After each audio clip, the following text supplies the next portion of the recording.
اس سے بڑی جو ہے نا وہ عبادت کوئی نہیں. عبادت کوئی نہیں. تو جماعت اسلامی کا کیوں انتخاب کیا؟ آپ طویل عرصہ جماعت اسلامی میں رہے اور 2 الیکشن لڑے اس پلیٹ فارم سے. دیکھیں جماعت اسلامی میں نے دیکھا کہ غیر مسلکی جماعت ہے. اس میں ہر کلمہ گو مسلمان اس کے اندر آ سکتا ہے، اور فریضہ اقامت دین یہ ہماری بنیادی ذمہ داری ہے.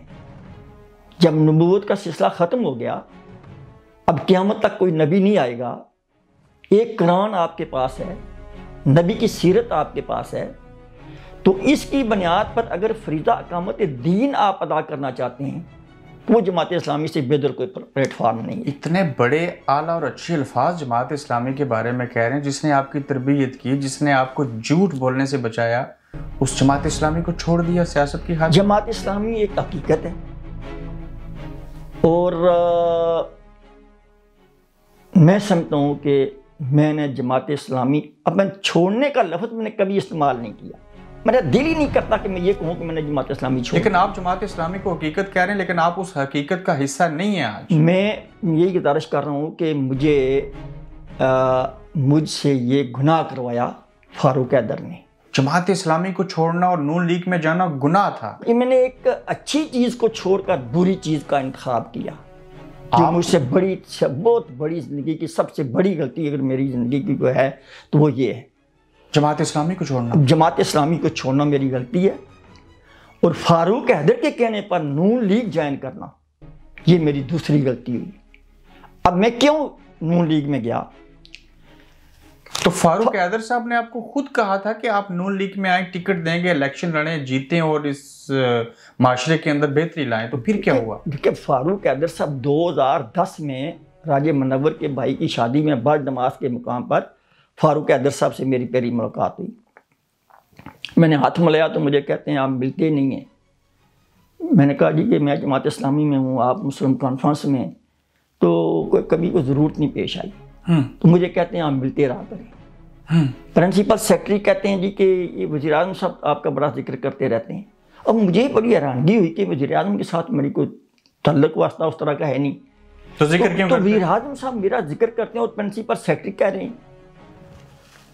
اب میں نے ان کو کہا جی مجھے بتایا کریں نا کہ وزیر اعظم صاحب میرا ذکر کیوں کرتے ہیں. انہوں نے کہا جی کہ وزیر اعظم جس مجلس میں ہوتے ہیں، جب چلوئی کا حلقہ ڈسکس ہوتا ہے تو وہ کہتے ہیں جی کہ وہاں یاسین کا توڑ مشتاق ہے لیکن وہ جماعت اسلامی نہیں چھوڑتا، اگر ہمارے ساتھ آ جائے تو ہمارا مسئلہ حل ہو جاتا ہے.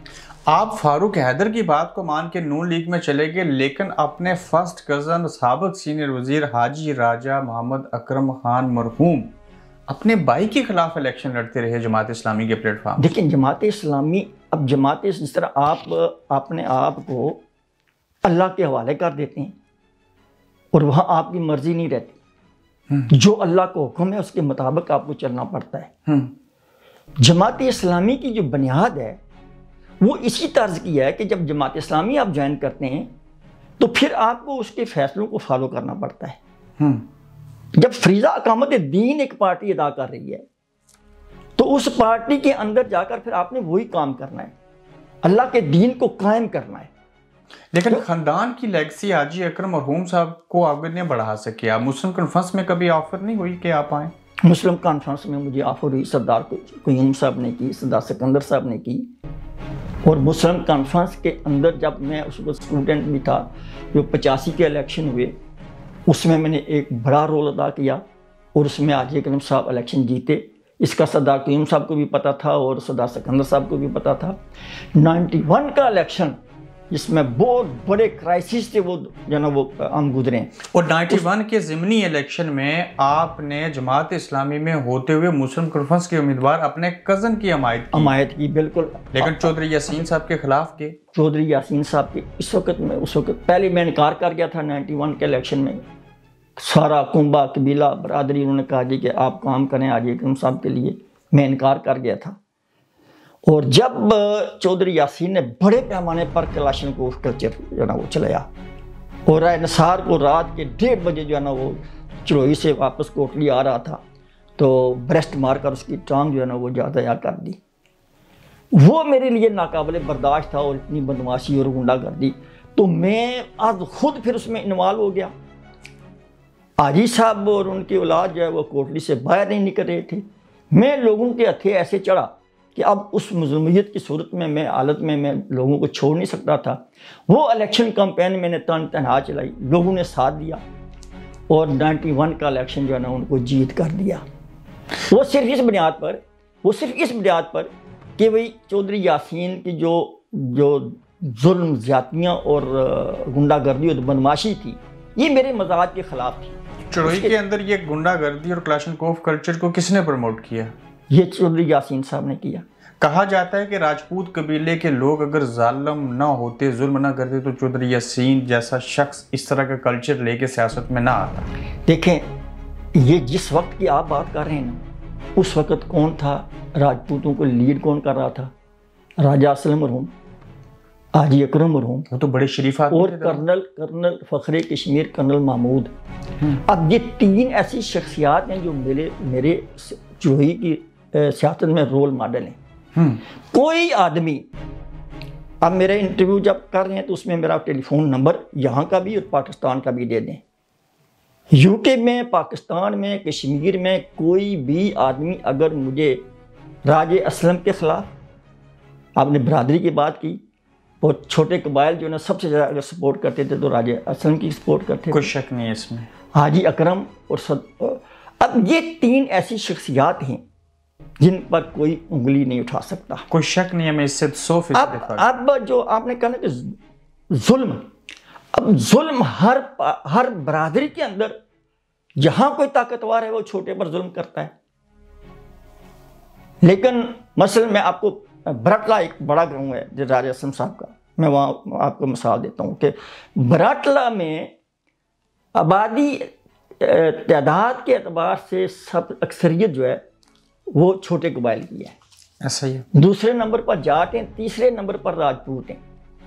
لیکن وہاں جتنی بھی, اب وہاں ہائی سکول ہے, اس کا بہت بڑا رقبہ ہے جو صفدار شیرباز مرحوم نے دیا. بالکل. ان کے اپنی اولاد نہیں تھی تو لوگوں نے کہا جی کہ آپ کا بیٹا, انہوں نے کہا جی کہ یہ سارے بیٹے میرے ہیں. اب آپ نے جب آواز اٹھائی تو چودھری یاسین کسی دور میں کہتے تھے کہ راجہ مشتاق میرے اس علاقے میں آیا تو اس کی بوری بند لاش ملے گی. کیا کیا تھا؟ ایسا ہوا. یہ درست بات ہے. یہ مجھے اس وقت جو پروٹوکول آفیسر تھے راجہ رفیق نیر صاحب, کوٹلی میں ایس ٹیم تھے, انہوں نے جمعے کے وقت وہاں آبشار چوک میں برقیات کی مسجد ہے, باہر نکلے تو انہوں نے مجھے یہ کہا کہ چودھری یاسین نے مجھے کہا کہ اگر مشتاق آئندہ اگر میرے علاقے میں گیا تو میں بوری میں اس کی لاش بند کر کے بھیجوں گا. پھر آپ نہیں گئے؟ میں اسی وقت چلا گیا. میں نے رفیق نیر صاحب کو کہا کہ آپ جائیں چودھری یاسین سے کہیں کہ مشتاق کو میں نے آپ کا میسج دیا تھا. اب وہ جمعہ پڑھنے کے فوراً بعد ودن 15 منٹس گاڑی میں بیٹھ کر وہ آپ کے علاقے میں چلا گیا. اور میں اس وقت راجہ اختر صاحب, یہ رادرم والے جو یاسین کے گاؤں کے رہنے والے ہیں, اور چودھری افسر اور چودھری اقبال دونوں بھائی, وہ مسلم کانفرنس کی سپورٹ میں گئے تھے تو ان کا ناطقہ بند کر دیا چودھری یاسین. راستہ بند ہو گیا تھا ان کا. واپس میں اس موضوع پہ آنا چاہ رہا ہوں کہ جب فاروق حیدر صاحب کے کہنے کے اوپر نون لیگ میں آ گئی, ٹکٹ کیوں نہ ملا؟ مالدار نہیں تھے آپ؟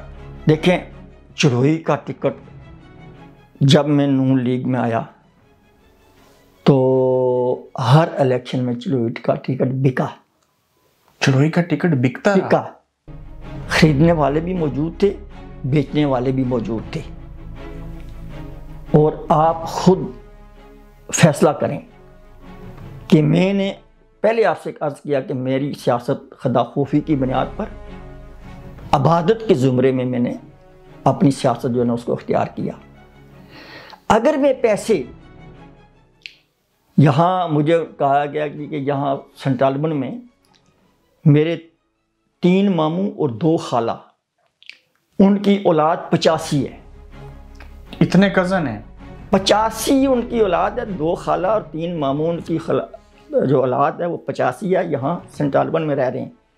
85 میں سے 82 جو ہیں وہ یہاں سنٹالبن میں اور 3 پاکستان میں. اور ابھی میرا ایک بھتیجا لگتا ہے, اس نے 11 لاکھ پاؤنڈ میں ایک مکان لیا ہے.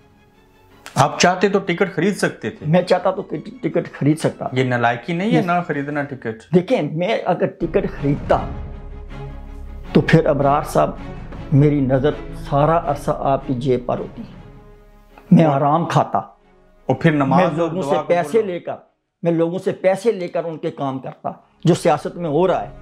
تو مجھے بتائیں کہ یہ سیاست کا اس کا فائدہ کیا کہ میں اپنی آخرت جو ہے وہ برباد کروں, اور دنیا میں نماز نہ پڑھ سکوں اور دعا نہ کر سکوں رشوت دینے کے بعد. دیکھیں یہ اس سے بڑی منافقت اور کیا ہو سکتی ہے. میں آپ کو دھوکہ دے سکتا ہوں, تو اس مخلوق خدا کو دھوکہ دے سکتا ہوں, لیکن وہ جو دلوں کے راز جانتا ہے اس کو میں کیسے دھوکہ دے سکتا ہوں. جب ٹکٹ آپ کو نہ ملا تو آپ نے کہا کہ جس کو ٹکٹ ملا ہے میں اس ٹکٹ ہولڈر کی سپورٹ نہیں کروں گا. کیوں کہا ایسے؟ وہ میں نے اس لیے کہا کہ دیکھیں جب آپ ٹکٹ ہولڈر کی سپورٹ کرتے ہیں تو لوگوں کے پاس آپ جاتے ہیں, ان سے وعدہ کرنا پڑتے ہیں, ان کے کام ہوتے ہیں, ان کے مطالبات ہوتے ہیں. تو اس کا مطلب ہے کہ میں لوگوں کے پاس جاؤں اور جھوٹ بولوں. جب امیدوار محکمہ مال کا ایک ریٹائر افیسر ہے, اور محکمہ مال میں کیا ہوتا ہے آپ کو نہیں پتا, ساری دنیا جانتی ہے. پاکستان کی مرکزی لیگی قیادت کے سامنے آپ نے یہ شک رکھ دی کہ جب تک فاروق حیدر صاحب مجھے نہ ملیں جماعتی صدر, میں اس وقت تک ٹکٹ ہولڈر کی سپورٹ نہیں کروں گا. پنجاب ہاؤس اسلام آباد میں سید گرمانی صاحب اور پرویز رشید صاحب نے ایک میٹنگ کال کی ان لوگوں کی جن کو ٹکٹ انہوں نے نہیں دیے. ڈڈیال کے ساتھی بھی تھے, کوٹلی کے تھے, سب نے کہا جی ٹھیک ہے ہم ٹکٹ ہولڈر کی سپورٹ کریں گے. میں نے کہا جی کہ میں ٹکٹ ہولڈر کی سپورٹ نہیں کروں گا. انہوں نے کہا کیوں؟ میں نے کہا جی جب تک میری پارٹی صدر سے ملاقات نہ ہو. اب پتہ تھا کہ آنے والی حکومت جو ہے نون لیگ کی آزاد کشمیر میں. اب میرا ایک ایجنڈا ہے, ایک پارٹی کی میں سپورٹ کرتا ہوں اور کل اس کی حکومت بن جاتی ہے تو میں تو اپنے اس ایجنڈے پر عمل کروں گا جس کو میں عبادت کہہ رہا ہوں. پھر فاروق حیدر صاحب سے ملاقات ہوئی آپ کی؟ پھر خالق وسیع اور ملک ذوالفقار کی ڈیوٹی لگائی ان دونوں شخصیات نے کہ مشتاق کی ملاقات کروائیں. اب فاروق حیدر صاحب ٹائم نہیں دے رہے ہیں. کوٹلی چلے گئے. کوٹلی زبیر کیانی صاحب جو یو کے میں مسلم لیگ کے جو ہے نا وہ ذمہ دار ہیں, اور راجہ امجد صاحب برمنگھم والے, یہ دونوں شخصیات وہاں موجود تھیں. انہوں نے بھی کوشش کی کہ صدر اپنے فاروق حیدر صاحب سے کہا کہ مشتاق کو ٹائم دیں. تو پھر گاڑی میں بیٹھے فاروق حیدر سے ملاقات ہو گئی. پھر انہوں نے جب انکار کیا تو میں نے پھر پروٹیسٹ کیا. پھر وہ بھاگے گئے فاروق حیدر صاحب کے پاس. انہوں نے کہا جی کہ میں سمانی جا رہا ہوں, مشتاق کو میری گاڑی میں بٹھائیں, اور گاڑی میں ہماری میٹنگ ہو جاتی ہے. اب میں گاڑی میں بیٹھ گیا اور پلاکا تک ہم گئے. پلاکا تک وہ ساری چیزیں جو میرے خدشات تھے وہ میں نے ان کے سامنے رکھے. آخر میں انہوں نے یہ کہا کہ میرا جو مشتاق تمہارا جو کرپشن کے خلاف جو تمہارا ایجنڈا ہے میں اس میں تمہارے ساتھ ہوں. میں نے کہا جی بس میرے لیے کافی ہے. پھر اس کے بعد میں وہاں سے واپس کوٹلی آ گیا. اور کرپشن کے خلاف آپ نے 3 ایجنڈے دیے, 3 ڈپارٹمنٹ دیے, جنگلات, پولیس اور تعلیم, ایجوکیشن. تینوں میں انتہا درجے کی کرپشن. میں لڑتا رہا, میں مرتا رہا, میں انتقام کا نشانہ بنتا رہا. فاروق حیدر کا میرپور ڈویژن کا سینئر نائب صدر اداروں کے ظلم کا شکار ہوتا رہا. فاروق حیدر خاموش تماشائی بنے رہے. کیا یہ درست ہے کہ آپ نے 300 سے زائد مرتبہ فاروق حیدر صاحب کو کال کرنے کی کوشش کی اور نہیں بات ہو سکی؟ میں 77 دفعہ مظفر آباد گیا. کس کو ملنے ہیں؟ فاروق حیدر صاحب کو ملنے. نہیں مل سکے. فاروق حیدر صاحب نے ٹائم ہی نہیں دیا. میں ناراض ہوتا رہا مالک ذوالفقار اور اس پر ارشد پر. 77 دفعہ مظفر آباد کے فاروق حیدر کو ملنے اور وہ نہیں ملے. میں ان پر ناراض ہوتا رہا کہ یہ جو نا ملاقات کا وقت نہیں لے کر دیتے. اور ایک ٹائم ایسا آیا کہ میں پورا دن بلاک نمبر 4 میں مظفر آباد وزیر اعظم کی میٹنگ ہو رہی ہے, میں باہر کھڑا ہو گیا. جب وزیر اعظم نکلیں گے تو آج میں ان سے ٹائم لے کر چھوڑوں گا. پھر کیا ہوا؟ جب وہ باہر نکلے میں دوڑ کر آگے چلا گیا. مجھے کہتے ہیں جی کہ آپ شام کو آ جائیں دفتر میں، پرائم منسٹر ہاؤس میں. میں وہاں چلا گیا. مجھ سے پہلے 10 دن ہوئے تھے راجہ افضل صاحب کو، سابق زکوٰۃ کے چیئرمین پلال والے، وہاں کشمیر اس میں اسمبلی ہاسٹل میں لیتے ہوئے. ان کو ٹائم نہیں مل رہا تھا. ملک ذوالفقار نے اپنے کوئی کوٹلی کے ملک تھے، ان کے لیے ٹائم لیا اور ساتھ افضل صاحب کی ملاقات ہوگی. مجھے ارشد اور ملک ذوالفقار کہتے ہیں جی کہ آپ بیٹھیں، ان کی ملاقات ہو جائے تو اس کے بعد آپ کی ملاقات کرواتے ہیں. اب ان کی ملاقات ہوگی، وہ باہر نکل گئے. ارشد صاحب میرے پاس آتے ہیں کہ کام کیا ہے؟ میں نے کہا جی مجھے وزیر اعظم تک کام ہے. اب وہ تو نہیں مل سکتے، ان کے پاؤں میں درد ہے، یہ ہے وہ ہے. میں نے کہا جی پھر تو انہوں نے مجھے بلایا تھا تو میری ملاقات تو ان سے ہونی ہے، اس کے علاوہ تک مجھے کوئی فائدہ ہی نہیں. کیونکہ آپ کے کام ہیں. تو میں نے کہا میں کام آج دن تک آپ کا ذاتی میں نے کام کوئی نہیں بتایا، مجھے کوئی کام نہیں ہے سوائے ملاقات کے.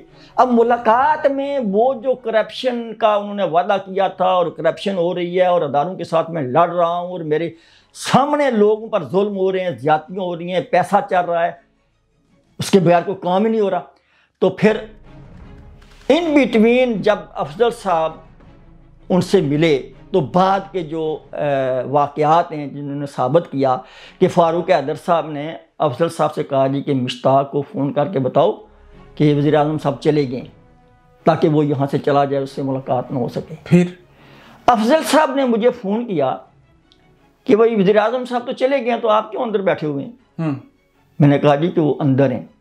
افضل صاحب مجھے کہتے ہیں میں یہ ان کے گیٹ میں کھڑا ہوں، ابھی وہ گاڑی میں بیٹھ کر مجھے ہیلو ہیلو کر کے وہ چلے گئے، میرے سامنے چلے گئے. اب افضل سے بھی جھوٹ بلوایا.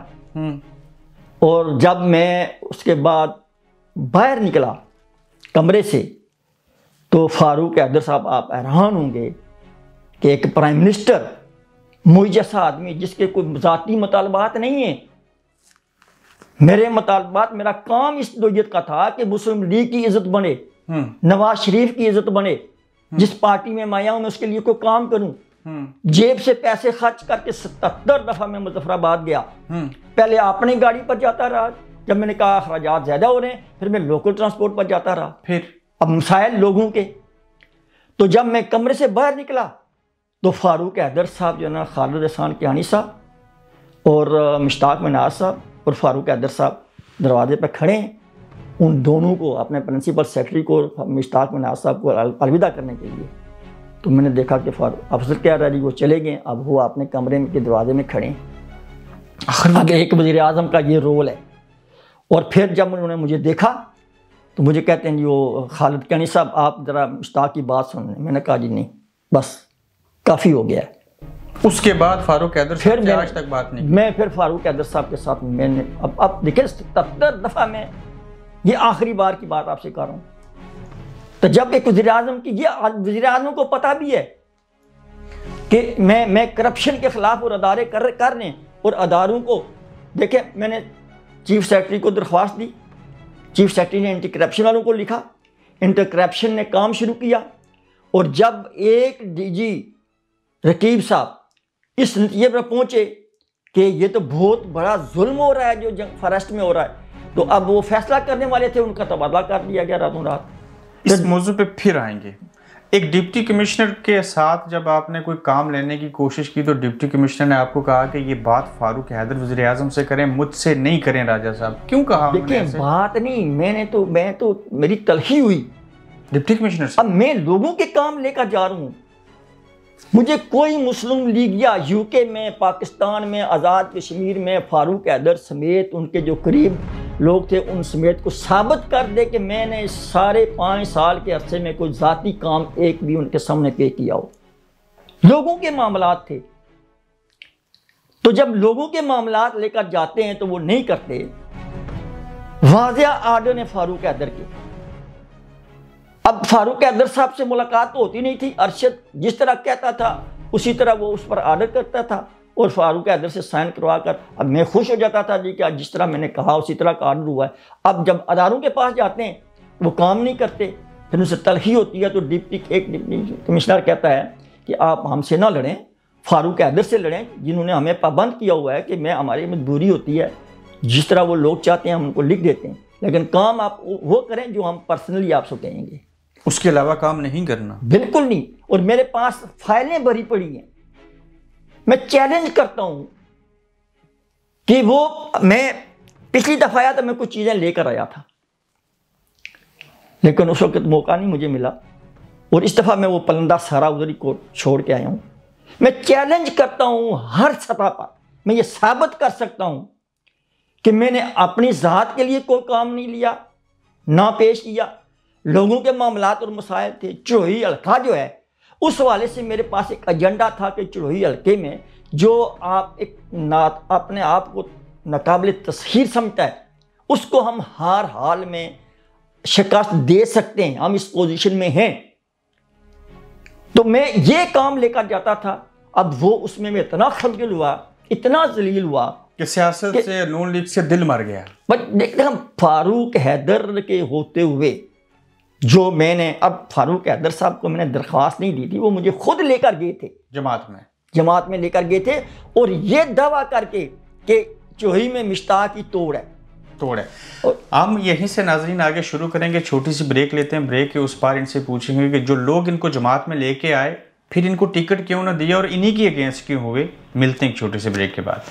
J7 گلوبل اسلام آباد انٹرنیشنل ایئرپورٹ سے 2 کلومیٹر, موٹر وے M1 اور M2 سے 500 میٹر کے فاصلے پر, جبکہ 0 پوائنٹ اسلام آباد سے 15 منٹ کی مسافت پر پہلا کثیر منزلہ ہوٹل, جہاں آپ کو ملے منافع بخش سرمایہ کاری کا بہترین موقع. صرف 25% ڈاؤن پیمنٹ اور 14 آسان اقساط پر فلی فرنشڈ 5 اسٹار ہوٹل کے مالک بنے. سرمایہ کاری اور مزید معلومات حاصل کرنے کے لیے رابطہ کریں. Welcome back after the break. آپ دیکھ رہے ہیں گورکھ دندہ. راجہ مشتاق صاحب میرے ساتھ ہیں. رائے صاحب, کیا یہ بات درست ہے کہ اتنا کچھ آپ کو ساتھ ملایا, جماعت چھوڑنا پڑی, نون لیگ میں آئے پھر بھی ٹکٹ نہ ملا؟ کیا چڑھوئی میں کوئی سیاسی گٹھ جوڑ ہے جس کے نتیجے میں کچھ فیصلے ہوتے ہیں اور عوام کو پتہ نہیں؟ دیکھیں جی, میں اپنی زندگی میں نے صرف سیاست کی ہے, اور جتنے پولیٹیشنز ہیں,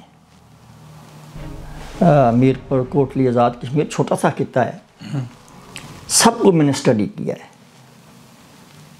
اور یہ جو اپنے آپ کو سو کارڈ بڑا سمجھتے ہیں, میں حقیقت میں ان کو بہت چھوٹا, اندر سے چھوٹا انسان سمجھتا ہوں. یہ الیکشن کے مرحلے پر اپنی سیٹیں جو ہیں ان کو محفوظ کرنے کے لیے مخالف سے مخالف بھی لوگ اپنے جو اپوزٹ امیدوار ہوتے ہیں ان سے سودا بازیاں کرتے ہیں. تو فاروق حیدر اور چودھری یاسین کی چڑھوئی میں دیکھیں, ایڈجسٹمنٹ ہے. فاروق حیدر اور چودھری یاسین کی انڈرسٹینڈنگ اس سے بڑی کیا ہو سکتی ہے کہ چڑھوئی جب دفاتر منتقلی کا واقعہ ہوا تو اس وقت چڑھوئی میں چودھری یاسین نے منسٹر تھا, اس نے ریاست کی بے دریغ لاٹھی استعمال کر کے وہاں خواتین تک نہیں بخشا. ظلم کی انتہا ہوئی, جو چڑھوئی والوں کے لیے بہت بڑا مسئلہ تھا, عزت اور غیرت کا مسئلہ تھا. شریف لوگ تھے, ایک بدماش کے خلاف اٹھے, اس کے آگے دیوار بننے کی کوشش کی, اور اس میں ریاستی جو اختیارات ہیں اس کو استعمال کر کے اس نے ان کو کچلا. تو فاروق حیدر صاحب نے کہا ایک میٹنگ میں کہ جب میں وزیر اعظم آیا اگر تو میں ان کو معاف نہیں کروں گا, چھوڑوں گا نہیں. لیکن کوٹلی کے جلسے میں نواز شریف کی موجودگی میں سردار سکندر یات مرحوم اور فاروق حیدر نے کہا کہ ہمیں چڑھوئی کی سیٹ کی کوئی ضرورت نہیں ہے. یہ بات درست ہے, اور یہ بالکل 200%. اور میں نے اس پر فاروق حیدر صاحب کو خط لکھا جس کی کاپی آج بھی میرے پاس موجود ہے. کہ آپ نے ایسے کیوں کہا؟ میں نے کہا کہ آج چڑھوئی کے جلسے میں, کوٹلی کے جلسے میں, نواز شریف کے جلسے میں سب سے زیادہ اگر تعداد آئی ہے تو چڑھوئی حلقہ سے آئی ہے. ہم سب امیدوار جو ہیں ہم نے اپنے الگ الگ جلوس, آپس میں کمپٹیشن تھا. میں نے کوشش کی کہ میرے ساتھ سب سے زیادہ بندے ہوں. ریاست نے اپنی جگہ کوشش کی, بیجر صاحب کے بیٹے نے اپنی جگہ کوشش کی, حسن مالک اقبال صاحب نے. اس کوشش کے نتیجے میں ہمارے 4 بڑے جلوس آئے, اور لوگوں نے برملا کہا کہ سب سے بڑا اگر گیدرنگ تھی تو چڑھوئی کی تھی. اور وہاں جو ہے نا سٹیج پر وہ کہتے ہیں جی کہ چڑھوئی کی سیٹ کی ہمیں ضرورت نہیں ہے. اور پھر دیکھیں نا, اب کڑی عمل آئے نا, خود ان کے عمل نے یہ ثابت کیا کہ چودھری یاسین کو مسلم لیگ کی حکومت ہے اور اسمبلی کی ایک شادیہ اکبر کی صورت میں اضافی سیٹ دیتے ہیں اپنا ووٹ دے کر، اور پھر اپنا ووٹ دے کر چودھری یاسین کو اپوزیشن لیڈر بناتے ہیں۔ اس مرحلے پر میں نے درخواست کی افسر مالک اقبال صاحب سے اور ریاست صاحب سے کہ یہ ہمارے لیے ناقابل برداشت ہے، آؤ چڑھوئی میں ہم ایک بڑا دھرنا دیتے ہیں۔ کیسے یہ ہو سکتا ہے؟ دونوں نے اس کی پرواہ نہیں کی۔ آپ نے بھی پرواہ نہیں کی؟ دیکھیں میں اکیلا تو کچھ نہیں کر سکتا تھا، لیکن حالیہ ضمنی الیکشن میں چڑھوئی کے حلقے کے اندر 2 معصوم لوگوں نے ہیتھوں کو مار دیا، مرڈرڈ ہو گئے، آپ لوگ بولے نہیں؟ دیکھیں یہ ظلم نہیں ہے؟ انتہا درجے کا ظلم ہے۔ کون روکے گا اس کو؟ انتہا درجے کا ظلم اس کو کون روکے گا؟ دیکھیں اس میں ایک تو عوامی طاقت وہ روک سکتی ہے۔ میرا یہ ہمیشہ اصول ہے کہ بدماش کے ساتھ آپ بدماشی اس سے بڑھ کر کریں، تب بدماش کو آپ روک سکتے ہیں۔ لیکن جو ہماری تفریق تھی نا حلقے میں، سب سے بڑا اگر کمپٹیشن مسلم لیگ کے اندر جو امیدوار تھے ان کا یاسین کے ساتھ نہیں تھا۔ لیکن افسر مالک اقبال صاحب کو جب ٹکٹ مل گیا تو ظلم کو روکنے کے لیے آپ نے ان کی مدد نہیں کی؟ دیکھیں میں نے افسر مالک اقبال صاحب کو پہلے الیکشن کے بعد گھر جا کر کہا تھا، میں نے کہا تھا کہ اگر آئندہ آپ ٹکٹ لے کر آئے تو میں آپ کی سپورٹ نہیں کروں گا۔ کیوں؟ اس کی وجہ یہ ہے کہ وہ کرائیٹیریا ہی نہیں ہے جس کو آپ یوز کر کے چودھری یاسین کے خلاف آپ میدان عمل میں نکل کر اس کو روک سکتے ہیں۔ دیکھیں آپ یہ سارا کام امیدوار کا ہے۔ چودھری یاسین ایک مارتا ہے، آپ 10 ماریں، پہل نہیں کریں آپ۔ لیکن اگر کلاشنکوف چلاتا ہے، اگر وہ ڈنڈا چلاتا ہے تو پھر آپ کس مرض کی دعائیں؟ تو پھر میں دیکھتا کہ وہ چڑھوئی کے حلقے میں کیسے جو نا وہ اس کے پاؤں جمتے۔ لیکن کچھ لوگوں کی کمزوریاں ہیں جس کی وجہ سے وہ شیر بن گیا۔ اب 91 میں ہم نے اس کی بولتی بند کی، سارا حلقہ گواہ ہے اس بات کا، مسلم کانفرنس کی قیادت اس بات کی گواہ ہے۔ 91 میں ہم نے اس کی بولتی بند کی، لیکن سانہ کالا ڈب ہوا تو آپ کچھ نہ کر سکے۔ ٹھیک ہے، سانہ کالا ڈب جو ہے اس میں کیا کرتے ہم؟ اس میں آپ حیران ہوں گے کہ سانہ کالے ڈب سے پہلے منصوبہ بندی ہو رہی تھی برجن۔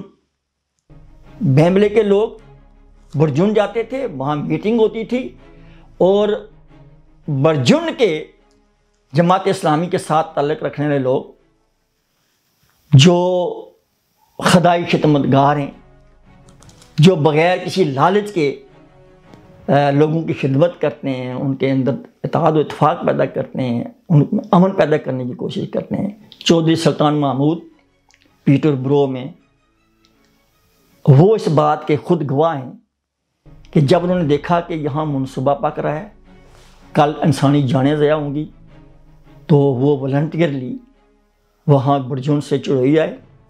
چڑھوئی ایک سیاسی شخصیت سے انہوں نے میٹنگ کی اور ان صاحب نے ان کو کہا جی کہ آپ آج میرے پاس وقت نہیں ہے، آپ کل آ جائیں۔ کل آنا، یعنی کہ آپ نے کوشش کی اس وقت، لیکن یہ چیزیں ہونے سے کہ آپ سمجھتے ہیں کہ سانہ کالا ڈب میں بعض لوگوں کے ساتھ زیادتی ہوئی؟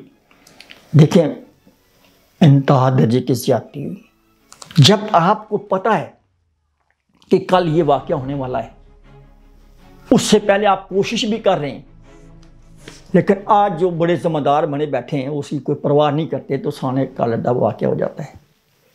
اس کے ذمہ دار وہ سارے، اور قیامت والے دن ان لوگوں کو جواب دینا پڑے گا۔ میجر ریٹائرڈ منصف داد خان مرحوم کے خلاف آپ بطور آزاد آپ نے جماعت اسلامی کا امیدوار ہوتے ہوئے الیکشن لڑے، کیسے انسان تھے؟ دیکھیں ہر انسان میں کچھ خوبیاں بھی ہوتی ہیں اور خامیاں بھی ہوتی ہیں۔ میجر منصف داد صاحب کے خلاف ایک منصوبہ بنا، بعد میں پتہ چلا کہ فاروق حیدر صاحب بھی اس میں شریک تھے، اور راجہ امتیاز صاحب بھی تھے، ریاست صاحب اور افسر مالک اقبال صاحب بھی۔ تو مائنس میجر منصف داد کا ایک فارمولہ تیار ہوا۔ کیوں؟ اب ان کی آپس میں ذاتی کوئی ہوئی ہوگی،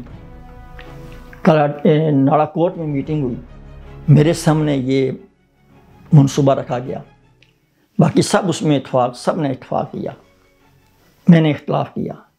اچھا، میں نے کہا جی اگر آپ الیکشن لڑنا چاہتے ہیں تو آپ کسی ایک کو مائنس کر کے، اس کا مطلب ہے کہ آپ یاسین کی سپورٹ کر رہے ہیں، اس کو آپ نے مخالف کھڑا کرنا چاہتے ہیں۔ مسئلہ یہ ہے کہ جس کو ٹکٹ ملے گا اس کا سارے ساتھ دیں اور اس کو الیکشن جتوائیں۔ آپ میری مسودات کو مائنس کر کے آپ حاصل کیا کریں گے؟ اب میری مخالفت کی وجہ سے وہ منصوبہ ان کا ناکام ہوا۔ اب میجر صاحب نے، اب وہ دنیا میں نہیں ہے، لیکن چونکہ سیاست کا ایک حصہ ہے، اور سیاست میں جب میں نے اپنے آپ کو سیاست میں پیش کیا تو میں اب لوگوں کی پراپرٹی ہوں، مجھ پر ہر طرح کا آپ سوال کر سکتے ہیں، میری ذاتی حیثیت اب ختم ہے۔ تو میں اب دیکھیں، راجہ اسلم اور راجہ اکرم صاحب نے سیاست کی، ساری زندگی کی اور قبر تک کی۔ میجر صاحب جو ہے نا وہ سروس مائنڈڈ تھے، ایک الیکشن ہارا، دوسرا جیتا، تیسرے میں جو میدان چھوڑ دیا، یہ ایک جو چیز ہے نا ان کی، ان سے غلط ہوا۔ راجہ ریاست صاحب کو ٹکٹ ملا، ٹھیک فیصلہ تھا؟ دیکھیں اگر تو وہ تو ثابت ہو گیا کہ صحیح فیصلہ تھا یا غلط تھا۔ ہارنے کے بعد ایک الیکشن بھی آ رہی، دوسرا الیکشن بھی آ رہی، افسر مالک بال صاحب ایک الیکشن بھی آ رہی، دوسرا الیکشن بھی آ رہی۔ اب ان لوگوں میں بیماری یہ ہے جو کل بھی تھی آج بھی ہے، میں یہ برملا کہتا ہوں، لیکن یہ کوئی آسان کام نہیں ہے کہ لوگوں کو آپ آزمائش میں ڈالیں۔ ان میں بیماری یہ ہے کہ نہ الیکشن سے پہلے ایک میٹنگ کرتے ہیں اور ہارنے کے بعد بھی کوئی میٹنگ نہیں کرتے، اس پر کوئی احتساب نہیں کرتے، غور و فکر نہیں کرتے، وجوہات کیا ہیں ہارنے کی۔ تو پھر کیسے اب فیصلہ جو ہے نا وہ صحیح فیصلہ کیسے ہو سکتا ہے؟ فاروق حیدر صاحب اسلام آباد کے ایک پروڈیوسر کو انٹرویو میں کہتے ہیں، وہ چڑوئی پر سوال کرتا ہے، تو فاروق حیدر صاحب کہتے ہیں کہ اگر مشتاق کو وہاں سے ٹکٹ دیا جائے تو وہ سیٹ نکال سکتا ہے چڑوئی سے، لیکن ٹکٹ نہیں دیتے۔ ٹکٹ دیکھیں نا، اب اس کی وجوہات کیا ہیں وہ پہلے ڈسکس ہو چکی ہیں۔ مستقبل قریب کیا کرنا چاہتے ہیں آپ؟ دیکھیں میں اب بھی میرا ایجنڈا جو ہے نا وہ پرائرٹی وہ حلقہ چڑوئی ہے۔ چڑوئی میں اس پچھلے الیکشن میں مجھ سے ریاست نے کوئی سپورٹ نہیں مانگی، نہ پہلے الیکشن میں نہ ضمنی الیکشن میں۔ اس کی کوئی وجوہات ہو سکتی ہیں۔ میں نے ایک لیٹر لکھا جو ہمارے حلقہ کے چڑوئی کے جو صاحب الرائے لوگ تھے کہ ہمارے حلقہ میں ہمارے مسائل کا حل ایک مؤثر اور صاحب الرائے لوگوں کے جرگے کے ہاتھ میں ہے۔ وہ جرگہ تشکیل دیا جائے، میں اس میں بہت سارے حوالے دیے، اور اس جرگے سے فیصلے کروائے جائیں۔ وہ جرگہ ایک امیدوار کی پشت پر کھڑا ہو، اور میں چیلنج کرتا ہوں جیسے بھی حالات ہوں، جتنی مرضی بدماشی کوئی کرے، جتنا مرضی ہے کوئی پیسہ لگائے، چڑوئی کی سیٹ ہم کسی صورت نہیں ہار سکتے۔ اگر آئندہ آپ کو کوئی جماعت ٹکٹ دے تو آپ الیکشن لڑنے کو تیار ہیں؟ دیکھیں اب کیسے؟ اب تو فاروق حیدر صدر نہیں ہے، شاہ غلام قادر صاحب صدر ہے۔ 5 سال جو حکومت رہی ہے مسلم لیگ کی، مجھے مسلم لیگ میں یہ لے کر گئے تھے، وہ 5 سال کا میں جواب لوگوں کو کیا دوں گا؟ جھوٹ بولوں گا؟ سچ بولوں گا؟ تو جس پارٹی سے آپ کہہ رہے ہیں جی کہ میں ٹکٹ لے کر آئندہ الیکشن لڑوں، سچ بولوں گا تو اس کی ساکھ اور زیادہ ننگی ہوگی اور ایکسپوز ہوں گی۔ تو پھر یا میں جھوٹ بولوں، جھوٹ بول کر میں اپنی جو کمزوریاں ان پر، اب 5 سال کا عرصہ جس میں میں بہت کام کرنا چاہ رہا تھا،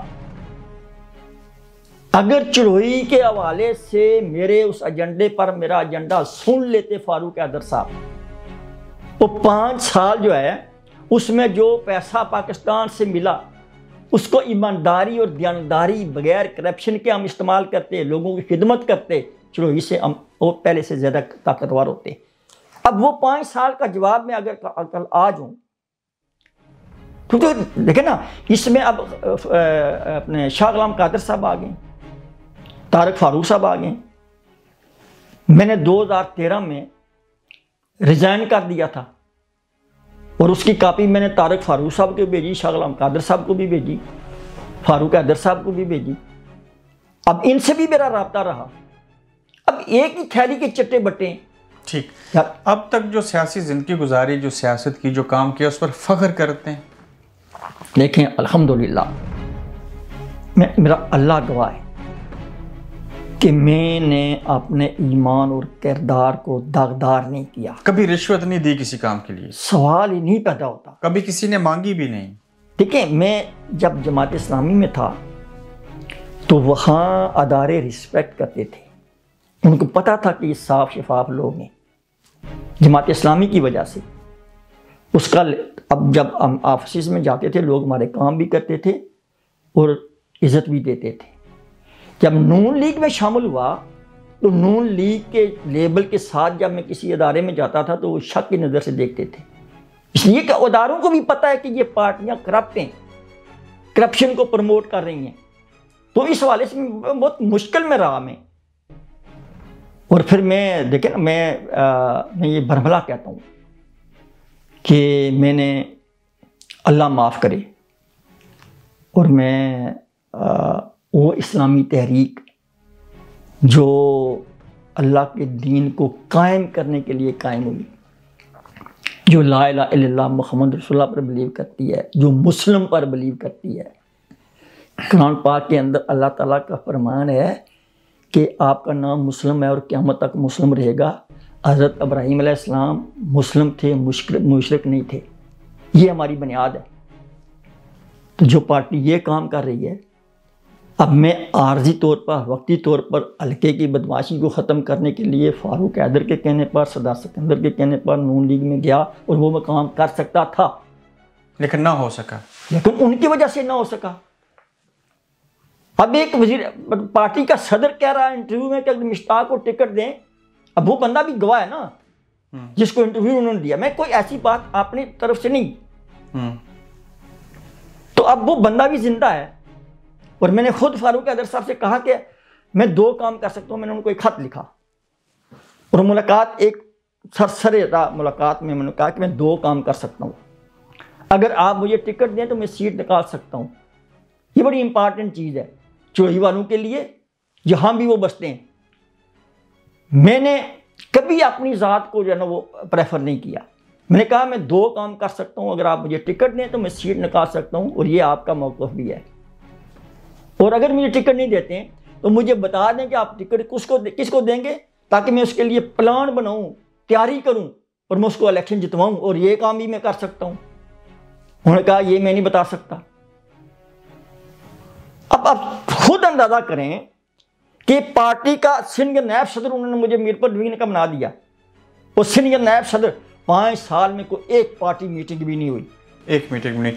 میں آپ سے مزید دوسری نشست کروں گا، آپ کے اندر چھپے راز کو جاننے کی کوشش کریں گے۔ آپ نے ہمیں وقت دیا، بہت شکریہ۔ بہت مہربانی، شکریہ، تھینک یو۔ آپ دیکھ رہے ہیں گورکھ دھندا ابرار قریشی کے ساتھ۔